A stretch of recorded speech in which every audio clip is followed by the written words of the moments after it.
नमस्कार दोस्तों, स्वागत है मेरे YouTube चैनल कमल स्कूल मैथमेटिक्स में। आज हम SCERT रायपुर द्वारा संचालित कक्षा 10वीं के गणित विषय के अध्याय नंबर 11 ज्यामितीय आकृतियों एवं समरूपता सिमिलरिटी इन जियोमेट्रिकल शेप्स की प्रश्नवाली 1 के ऊपर बात करेंगे। आज हम इस चैप्टर का पहला पार्ट स्टार्ट कर रहे हैं। फर्स्ट पार्ट के ऊपर बात करेंगे। हमको प्रश्नवाली 1 की ओर आगे बढ़ने के लिए कुछ चीजों को जानना आवश्यक है, जैसे सर्वांग सम क्या होता है, समरूपता क्या होता है, स्केलिंग फैक्टर और नक्शा पैमाना, ये इसको बारे में जानना आवश्यक है। उसी के ऊपर हम लोग थोड़ा सा चर्चा करते हैं और उसके बाद हम लोग प्रश्नवाली 1 के ऊपर बात करेंगे। ठीक है, तो सबसे पहले देखते हैं सर्वांग सम क्या होता है। सर्वांग सम क्या होता है, ध्यान दीजिएगा, बहुत आसान है। सर्वांग सम क्या होता है, जो आकार और आकृति, आकार हो गया या साइज, आकृति, शेप, इसमें क्या होगा, दोनों एक जैसा हो, रूप, रंग, आकार, आकृति में एक जैसा हो, किसी प्रकार का डिफरेंस ना हो, वो क्या होता है सर्वांग सम या कॉन्ग्रुएंट। इस नाम से देखिएगा, सर्वांग सम सभी गुणों में समान, ठीक है, A to Z सेम हो, दो आकृतियां, वो क्या कहलाता है सर्वांग सम। जैसे ये दो हथेली है, दोनों कैसा है, समान है एक दूसरे को। अगर आप लोग ऐसा किए तो एक दूसरे को ढक लेता है, ठीक है। ये जो एक दूसरे को अगर एक ऊपर रखे और एक दूसरे को ढक ले, ये कहलाता है सर्वांग सम कहलाता है। जैसे दो पुस्तक आपके दोनों, आप गणित के पुस्तकों को देखोगे, गणित के दोनों पुस्तकों को देखोगे, एक दूसरे को ऊपर रखोगे, ढक लेगा, ठीक है। जब इधर से देखोगे तो दूसरा पुस्तक नहीं देखेगा और इधर से देखोगे दूसरा पुस्तक नहीं देखेगा, ठीक है। तो वो कहलाता है सर्वांग सम, जो रूप, रंग, आकार, आकृति में कैसा हो, समान हो, सर्वांग सम कहलाता है। इसको हम लोग कैसे दर्शाते हैं, चिन्ह से। जैसे ये बराबर हो गया, इक्वल हो गया, इसके ऊपर हम लोग एक लहरा देंगे ऐसा, तो ये सर्वांग सम का क्या हो जाएगा, चिन्ह हो जाएगा, निशान, ठीक है। अब आते हैं अगला पॉइंट, समरूपता, ठीक है। समरूपता समान रूप वाला, ये A to Z समान नहीं होगा, जरूरी नहीं। अगर A to Z समान हो गया तो सर्वांग सम कहलाता है। समरूपता मतलब उसी की जैसा दिखने वाला। जैसे मैं एक त्रिभुज की आकृति बनाता हूं, ठीक है। ये जो त्रिभुज की आकृति बनाया, ठीक है, एक छोटा है और एक बड़ा है, ठीक है।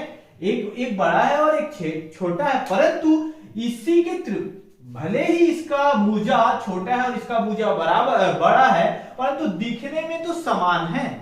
दिखने में एक जैसा दिख रहा है, दोनों त्रिभुज हैं और एक जैसा दिख रहा है, ये कहलाता है समरूपता। सिमिलर मतलब समान, उसी के समान का रहता है, वो क्या कहलाता है, समरूपता या सिमिलर। हम लोग इस चैप्टर में इसी टॉपिक के ऊपर बात करेंगे। हम लोग बहुत सारे त्रिभुज या आकृति, ज्यामितीय आकृति मतलब त्रिभुज, जो भी आकृति है, त्रिभुज, आयत, ये सब है, उसके समरूपता के बारे में हम लोग पढ़ेंगे इस चैप्टर में, ठीक है।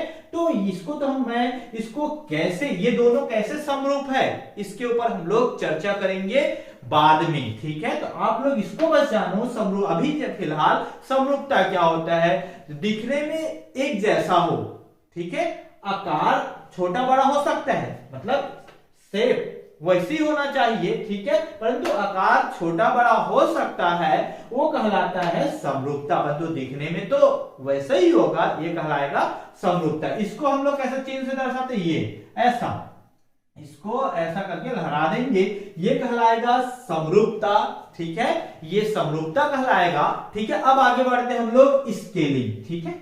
स्केलिंग क्या होता है, स्केलिंग किसी आकार या आकृति को छोटा या बड़ा करना ही क्या कहलाता है, स्केलिंग कहलाता है। जैसे हम लोग किसी पिक्चर को मोबाइल में देखते हैं, किसी फोटो को क्या करते हैं, जूम करते हैं, वो क्या कहलाता है, स्केलिंग, ठीक है। हम लोग जूम कर रहे हैं ना, तो ये या तो किसी फोटो को छोटा करते हैं या तो बड़ा करके देखते हैं, वो क्या कहलाता है, स्केलिंग कहलाता है। परंतु स्केलिंग ऐसा होना चाहिए कि वो आकृति वैसा ही दिखे, इतना बड़ा भी स्केलिंग मत कर दो कि वो आकृति समझ में ही नहीं आए, ठीक है। एक निश्चित अनुपात में हम लोग स्केलिंग करते हैं, तो निश्चित अनुपात में हम लोग छोटा बड़ा करते हैं ना, वही कहलाता है स्केलिंग फैक्टर या स्केल गुणक, ठीक है।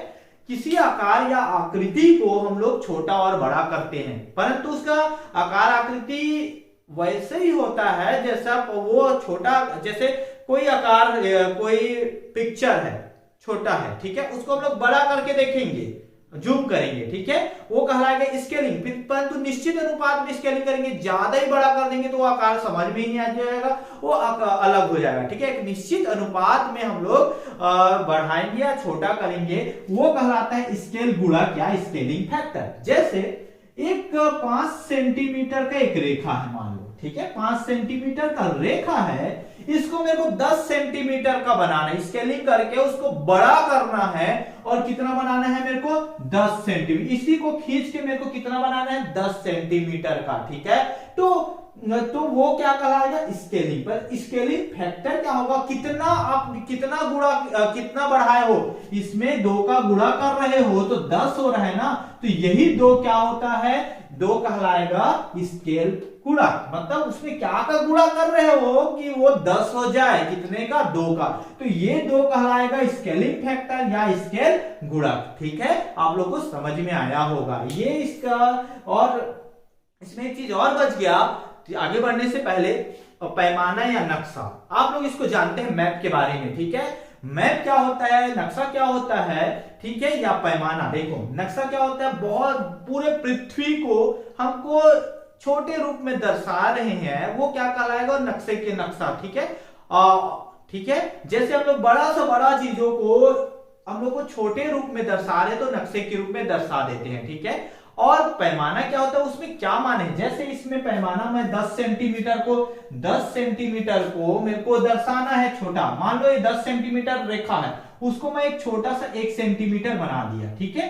ये मैं बोलूंगा, ये देखिए इसी को ध्यान दीजिएगा, ये वास्तव में 10 सेंटीमीटर है, परंतु मैं उसको क्या बनाया हूं 1 सेंटीमीटर में रूप में लिख दिया हूं। तो पैमाना हम लोग क्या किए हैं, हम लोग पैमाना 1 सेंटीमीटर को हम लोग क्या माने 10 सेंटीमीटर, ठीक है। इसको समझिएगा, मैं 10 सेंटीमीटर को पैमाना के रूप में मानकर 1 सेंटीमीटर के बराबर कर दिया। अगर मैं इसको 2 सेंटीमीटर कर रहा हूं, ठीक है, ये 2 सेंटीमीटर है, और पैमाना क्या लिया हूं मैं 1 सेंटीमीटर बराबर 10 सेंटीमीटर, तो वास्तव में कितना बड़ा है, कितना बड़ा है ये 20 सेंटीमीटर, ठीक है। तो आपको बस पैमाना का मतलब है कि हम मानते हैं कि वो कितना 1 सेंटीमीटर जो भी हो, मानते हैं कि वो कितना बड़ा है, ठीक है। मतलब जो छोटा सा चीज को मापेंगे, या आप रोड की लंबाई, ठीक है, आप लोग रोड की लंबाई आप लोग जैसे दर्शाना चाहते हो नक्शे में, तो बड़ा सा 100 किलोमीटर रोड को आप लोग छोटे से रूप में दर्शा दिए, तो आपको पैमाना मानना पड़ेगा कि वो वास्तव में कितना बड़ा है, कि ये हम लोग 10 सेंटीमीटर या 10 में दर्शाए, तो हम लोग को मानना पड़ेगा कि 1 सेंटीमीटर कितना बड़ा हम लोग लंबाई लिए हैं, ठीक है, वो कहलाता है पैमाना, ठीक है। और नक्शा हो गया, पैमाना हो गया, सर्वांग सम क्या होता है, समरूपता क्या होता है, स्केलिंग क्या होता है, स्केलिंग फैक्टर क्या होता है, इसके ऊपर हम लोग चर्चा कर लिए, ठीक है। अब आगे बढ़ते हैं हम लोग प्रश्नवाली 1 के ऊपर, ठीक है। प्रश्नवाली 1 का पहला क्वेश्चन की ओर बढ़ने से पहले मैं एक बात और बता दूं कि इस चैप्टर में 11th चैप्टर और 12th चैप्टर में केवल ज्यादातर एग्जाम में प्रमेय आता है, ठीक है। तो उन प्रमेय के ऊपर ज्यादा फोकस करेंगे, वो प्रमेय ही आएगा इस चैप्टर से, क्वेश्चन भी आता है परंतु बहुत कम, ठीक है। प्रमेय को ज्यादा इंपॉर्टेंट है, प्रमेय के ऊपर हम लोग अच्छे से बात करेंगे, और आप लोग को इस चैप्टर में मैं 3 से 4 प्रमेय बताऊंगा, उनमें से ही एग्जाम में आता है, ठीक है। अब आगे बढ़ते हम लोग इस प्रश्नवाली का पहला क्वेश्चन बोल रहे हैं, खेत के नक्शे को 1 सेंटीमीटर और अनुपात 10 मीटर स्केल किया गया, मतलब 1 सेंटीमीटर बराबर कितना लिया गया, 10 मीटर लिया गया है, ठीक है। नक्शे में खेत का माप 3 सेंटीमीटर इंटू 4 सेंटीमीटर है, मतलब 3 सेंटीमीटर लंबाई है और 4 सेंटीमीटर उसका चौड़ाई है, ठीक है। तो खेत का वास्तविक क्षेत्रफल वर्ग मीटर में ज्ञात कीजिए। बहुत बहुत आसान है ये, बहुत आसानी से आप बना लोगे। इसको सॉल्व करते हैं, कैसे, हल। सबसे पहले देखो नक्शे में क्या पैमाना लिया है, ठीक है, स्केल किया गया है। नक्शे में हल, नक्शे में 1 सेंटीमीटर बराबर 10 मीटर लिया गया, ठीक है।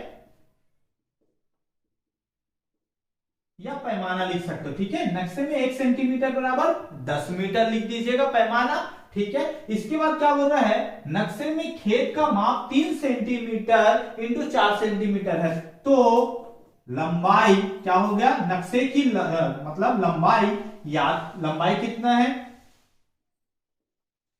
लंबाई मतलब 3 सेंटीमीटर बराबर कितना हो जाएगा, 3 सेंटीमीटर बराबर कितना होगा, 3, ये देखो 1 सेंटीमीटर बराबर 10 मीटर, तो 3 सेंटीमीटर बराबर इस सेंटीमीटर की जगह कितना आएगा, 10 मीटर। 1 सेंटीमीटर बराबर क्या हो जाएगा, 10 मीटर, अर्थात 30 मीटर आएगा। तो चौड़ाई कितना आएगा, देखो चौड़ाई कितना आएगा, 4 सेंटीमीटर। 4 सेंटीमीटर बराबर कितना हो जाएगा, 4 गुणा 1 सेंटीमीटर बराबर 10 मीटर, ये पैमाने में लिया गया है 10 मीटर, कितना हो जाएगा 40 मीटर, ठीक है। अब क्या करना है, खेत का वास्तविक क्षेत्रफल, तो खेत का वास्तविक क्षेत्रफल, ठीक है, खेत का वास्तविक क्षेत्रफल। देखो एरिया मतलब किसी चीज का एरिया निकालना है, खेत का, खेत कैसा होता है, आयताकार, ठीक है यार, तो खेत का वास्तविक क्षेत्रफल, ये तो लंबाई गुणित चौड़ाई के रूप में है ना, तो क्या हो जाएगा, लंबाई गुणित चौड़ाई होगा, लंबाई गुणित चौड़ाई, ठीक है। ये जैसा दिया है वैसा, जरूरी नहीं कि आप फॉर्मूला लिखो इसमें, क्योंकि ये 3 सेंटीमीटर और 4 सेंटीमीटर दिए, स्क्वायर कैसे आप बना सकते हो उसको भी बता दूंगा, इसको ऐसा नहीं लिख के। क्या हो जाएगा, ये आएगा 30 मीटर इंटू कितना हो जाएगा 40 मीटर, आप इसको मल्टीप्लाई करोगे कितना होगा, 4 तिया 12, और ये 2 जीरो आ जाएगा 1200। ये मीटर मीटर का जब मल्टीप्लाई होता है तो वर्ग मीटर होता है, आप ऐसा लिख सकते हो, इसको लिखने का तरीका वर्ग मीटर, ठीक है, या फिर आप इसको लिख सकते हो मीटर का स्क्वायर, ठीक है, ऐसा भी आप लिख सकते हो, या हिंदी में मीटर लिख के ऐसा भी लिख सकते हो आप, मीटर की घात 2 स्क्वायर, ठीक है, आप ऐसा भी लिख सकते हो। तो ये लिखना जरूर, ये नहीं लिखोगे तो आपका आधा से 1 नंबर कट जाएगा, ठीक है। तो ये उसका आंसर हुआ पहला क्वेश्चन का। आप इसको ऐसा भी बना सकते हो, ऐसा ना लिख के आप लोग ये ऐसा लिख सकते हो, नक्शे में खेत का क्षेत्रफल, खेत के माप, ठीक है, खेत का क्षेत्रफल, आप ऐसा भी बना सकते हो। दूसरा तरीका आपको बता रहा हूं, क्षेत्रफल कैसा है, 3 सेंटीमीटर गुणा 4 सेंटीमीटर, ठीक है। तो वास्तविक क्षेत्रफल क्या होगा, वास्तविक क्षेत्रफल, खेत का वास्तविक क्षेत्रफल क्या होगा, 3। इस 3 सेंटीमीटर को हमको किसमें बदलना पड़ेगा, मीटर में, परंतु कैसा, 1 सेंटीमीटर बराबर 10 मीटर, तो यहां पर 10 मीटर का गुणा कर दो, गुणा 4 सेंटीमीटर, 4 सेंटीमीटर को भी मीटर में बदलोगे तो कितना होगा 10 मीटर, ठीक है।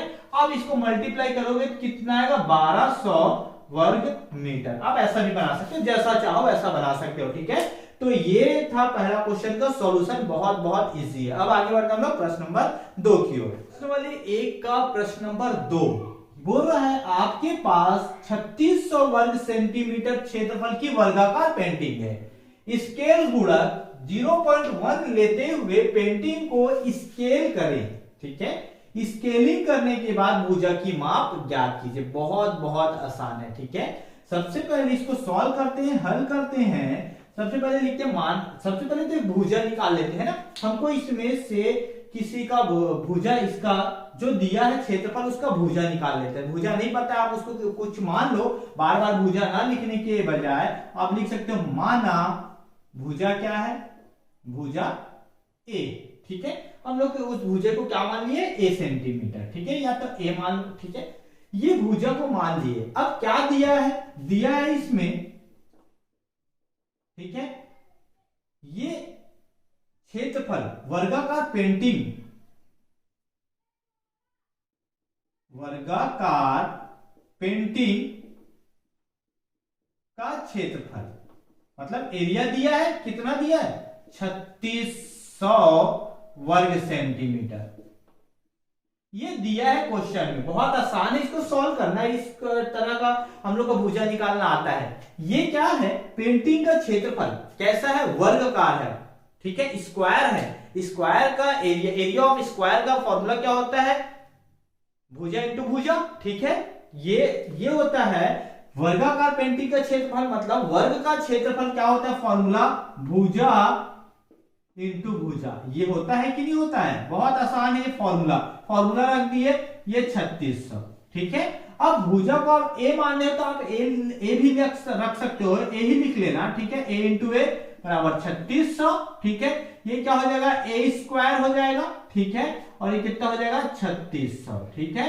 अब ये आप इसको दो तरीके से बना सकते हो, या तो इधर वर्ग है, पक्षांतर करोगे तो इधर क्या हो जाएगा, वर्गमूल हो जाएगा, या फिर इसको वर्ग के रूप में बदल देना। मैं दोनों तरीके से आपको बता देता हूं, ठीक है। पहले तो हम लोग ऐसा बना रहे हैं, इसको वर्ग है तो उधर जाएगा तो क्या हो जाएगा, वर्गमूल, तो ए का वैल्यू निकालोगे तो स्क्वायर है तो उधर जाएगा तो क्या हो जाएगा, स्क्वायर रूट हो जाएगा 3600। अब स्क्वायर रूट आपको निकालना आता है, बहुत आसानी से हम लोग निकाल देते हैं। इसको क्या कैसे निकालते हैं, दो का जोड़ी बनाते हैं, ठीक है। आप लोग क्लास 8 में भी पढ़े हो वर्गमूल निकालना, तो आप लोग को तो आता ही होगा, ठीक है। और नहीं आता होगा तो सीख सकते हैं आप लोग कैसे। अगर मैं एकदम बेसिक आप लोगों को बताऊं, अगर अभाज्य गुणनखंड से अगर इसका वर्गमूल निकालना चाहोगे कैसे निकलेगा, उसके बाद शॉर्टकट तरीका भी बता दूंगा इसका कि कैसे निकलेगा ये, ठीक है। तो मैं दोनों तरीका से आपको बता देता हूं, इसका 3600 का वर्गमूल कैसे निकालोगे, ठीक है।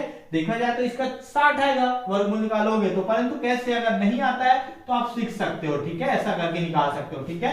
ये कितना हो जाएगा, 2 से जा रहा है, 2 एकम 2, 2 8 16, 1800, फिर कितना आएगा 900, फिर कितना आएगा 2 से जाएगा, ये आएगा 450, भाग देते जाना आप, फिर 2 से दोगे 2 दूनी 4, और ये कितना आएगा 2 दूनी 4, और ये 2 पंचे 10। अब किससे जाएगा, 5 से जाएगा, ये तो 3 से भी जाएगा, 2 4 और 1 4 और 5 9, 3 से भी जाएगा, 3 सत्ते 21, ठीक है, 3 पंचे 15, अभी भी 3 से जाएगा, 3 दूनी 6, ठीक है, 3 पंचे 15। अब किससे जाएगा, 5 1 5 पंचे 25, 5 1 5। देखो इसका वर्गमूल निकालना रहता है, मतलब दो का जोड़ा बनाना रहता है। मैं इसको लॉन्ग मेथड से बताया, आप लोग इसको ऐसा लिख सकते हो। उसके बाद ये जैसे वर्गमूल निकालना है किसका, हम लोग को 3600 का, तो कितना आएगा 2 गुणा 2 गुणा 2 गुणा, कितने बार है 4 बार, ठीक है, और 3 2 बार है, उसके बाद 5 गुणा 5 ऐसा है, ठीक है। आप इसके नीचे इसको लिख देना, ठीक है। अब कैसे करेंगे, वर्गमूल निकालेंगे तो कैसा आएगा, देखो ये जोड़ा बना जोड़ा और जोड़ा। वर्गमूल मतलब स्क्वायर रूट, यहाँ पर कुछ नहीं, मतलब इसका पावर 2 है, घात 2 है, तो हम लोग को 2 का जोड़ा बनाते हैं, और जोड़ा क्या होता है, जोड़ा बन के ही इस वर्गमूल या घर से बाहर निकलेगा, ठीक है। कैसे निकलेगा, रूल क्या है यहाँ से बाहर निकलने का, जोड़ा के रूप में, जोड़ा बन के एक होके बाहर निकलता है। तो इस यहां से इसको बाहर निकलने के लिए जोड़ा बनाया, तो ये जोड़ा बना निकल गया, इसमें से ये निकला, ठीक है, और इसमें से ये 3 निकला, और इसमें से 5 निकला, ठीक है। जिसका जोड़ा बनेगा वही बाहर निकलेगा, वो भी 1 होकर। अब इसको मल्टीप्लाई कर दो, 5 के 15, 15 दूनी 30, 30 दूनी 60, इसका आंसर कितना आएगा 60। परंतु आप शॉर्टकट में बनाना चाहते हो तो कैसे बनाओगे, देखो इसको तोड़ देते हैं हम लोग, 36 गुणा 100 कर देते हैं हम लोग मौखिक रूप से, ठीक है। अगर मौखिक बना आप लोग यहां पर इसको करके आप यहां पर क्या रख सकते हो 60, या तो डायरेक्ट यहां पर इसका आंसर 60 लिख सकते हो। परंतु मैं आप लोगों को समझा रहा हूं कि कैसे आप शॉर्टकट में भी इसको सॉल्व कर सकते हो। आप लोग जानते हो 36 का वर्गमूल, इसको 36 का वर्गमूल कितना होता है 6, बाहर निकलेगा तो, ठीक है। 10 का वर्गमूल कितना होता है 100 का 10, ठीक है। ये 6 और 10 का गुणा करोगे 60 आएगा। या फिर आप एक लाइन और बढ़ा सकते हो, इसको 36 को 6 गुणा 6 लिख दो, ठीक है, 100 को 10 गुणा 10, ठीक है। मौखिक रूप से हल हो जाएगा, आपको ऐसा करने की जरूरत नहीं पड़ेगा, आप डायरेक्ट कर सकते हो यहीं से। 36 का 6 और ये 100 का कितना वर्गमूल होगा 10, तो मैं डायरेक्ट करके आप लोगों को बता दिया था 60 आएगा बोल के पहले ही आंसर, ठीक है। तो आप लोग भी कर सकते हो, ठीक है, या ऐसा कर सकते हो या तो ऐसा। तो कितना हो जाएगा 6, इसमें से क्या निकलेगा 6, इसमें से क्या निकलेगा 10, 6 निकलेगा और इसमें से 10, कितना आएगा 60। तो ये 60, ये भुजा का वैल्यू कितना आया 60, और ये सेंटीमीटर में, तो सेंटीमीटर में आएगा, कितना आएगा 60 सेंटीमीटर। परंतु ये आंसर नहीं है, आंसर क्या है उसके ऊपर भी चर्चा कर लें। ये तो यहां तक का सॉल्व हुआ है, इसका भुजा निकाल दिए, परंतु इसके बाद बोला स्केलिंग करना है। ये जो भुजा है 60 सेंटीमीटर, उसको स्केलिंग करना है। और कैसे स्केल, स्केल गुणा क्या है 0.1। मैं आप लोग को अभी अभी समझाया था स्केल गुणा क्या होता है, किसी चीज को स्केलिंग करते हैं ना, स्केल गुणा उसमें किसी चीज का मल्टीप्लाई करते हैं और उसको बड़ा रूप करते हैं, तो वो क्या होता है, या छोटा रूप करते हैं, ठीक है। वो क्या होता है, जिसका गुणा करके छोटा रूप या बड़ा रूप किया जाता है, वो क्या होता है, स्केल गुणा कहलाता है। तो इसमें क्या दिया है, स्केल गुणक दिया है ना, स्केल गुणक कितना दिया है, स्केल गुणक बराबर 0.1, ठीक है। अब क्या बोला है, पेंटिंग को स्केलिंग करने के बाद भुजा, तो क्या हो जाएगा, देखो स्केलिंग करने के बाद भुजा की माप, ठीक है, भुजा का माप, ठीक है, कितना होगा देख सकते हो आप लोग, यहां पर 60 है और उसमें किसका मल्टीप्लाई करेंगे 0.1 का, ठीक है, 60 इंटू 0.1, ठीक है। तो करोगे तो कितना आएगा, मल्टीप्लाई करके देखना आप लोग, आएगा यहां पर आएगा 6 आएगा, ठीक है, 6 और ये सेंटीमीटर में सेंटीमीटर। तो स्केलिंग करने के बाद भुजा की माप कितना हो जाएगा 6 सेंटीमीटर, यही इसका आंसर है, ठीक है। तो 6 सेंटीमीटर आएगा। आप लोग इसको गुणा कर लेना, गुणा कैसे करोगे, 60, आप डेसिमल को दशमलव को भूल जाओ, 60 गुणा 1, ठीक है, गुणा करोगे कितना आएगा 60 आएगा, ठीक है। अब देखो दशमलव के बाद कितने अंक है, दशमलव के बाद कितने अंक है, 1 अंक। तो इकाई तरफ से, मतलब इकाई तरफ से 1 अंक के बाद दशमलव लगाओ, ठीक है, 1 अंक हो गया, यहां पर दशमलव कितना है 6 तो आया ना, तो इसका आंसर होगा 6 सेंटीमीटर, ठीक है। तो ये बहुत इजी है, इसको सॉल्व करना, आप आसानी से इसको सॉल्व कर सकते हैं, ठीक है। अब आगे बढ़ते हैं हम लोग इस प्रश्नवाली का लास्ट क्वेश्चन, प्रश्न नंबर 3 की ओर। प्रश्न नंबर 3 बोल रहा है, किसी शहर के नक्शे में रेलवे स्टेशन से एयरपोर्ट की दूरी 3 सेंटीमीटर है। यदि नक्शे का पैमाना 2 सेंटीमीटर बराबर 7 किलोमीटर है, मतलब 7 किलोमीटर को कितने में दर्शा रहे हैं, 2 सेंटीमीटर में पैमाना लिए हैं, ठीक है। तो रेलवे स्टेशन से एयरपोर्ट की वास्तविक दूरी किलोमीटर में ज्ञात कीजिए, ठीक है। ये सेंटीमीटर में दिया है 3 सेंटीमीटर, उसको किलोमीटर में बदलना है, बहुत बहुत आसान है, इसको सॉल्व करते हैं। सबसे पहले देखते हैं जो दिया है उसको लिख लेते हैं, ठीक है। क्या दिया है नक्शे में, ठीक है, शहर के नक्शे में रेलवे स्टेशन से एयरपोर्ट की दूरी, मतलब रेलवे स्टेशन से एयरपोर्ट